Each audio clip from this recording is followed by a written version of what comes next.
Ken Paxton joins us now, Attorney General of Texas. Ken, what are the ramifications of this? What are the real-life, on-the-ground ramifications from last night's decision?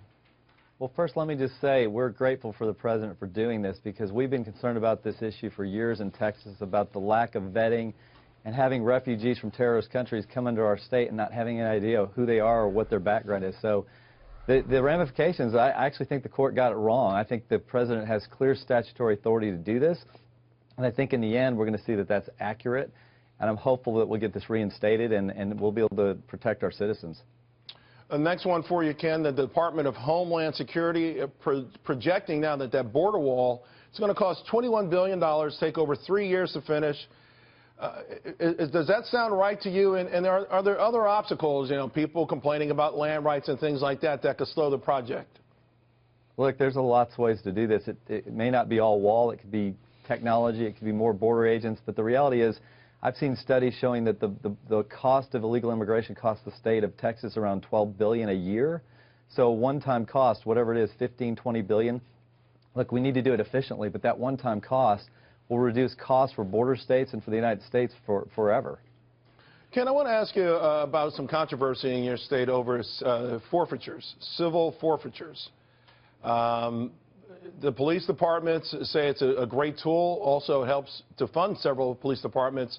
But there are some conservatives that say it's too much. It's government overreach, and it hurts regular folks. What are your thoughts? Well, we're definitely going to have a debate on this. The legislature is going to debate several different bills, and I think there'll be some changes to it to rein it in, because there are definitely some due process considerations to take into account.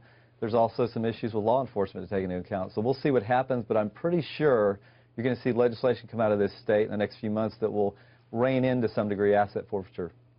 And we just had a pretty heated conversation, if you will, about the arrest of this woman, Guadalupe, now becoming something of a poster child for the wrong way to implement our immigration laws. Obviously, anyone who is here illegally has already committed a crime. Are you concerned about the public relations aspect of this if she's doing the perp walk rather than some gang member?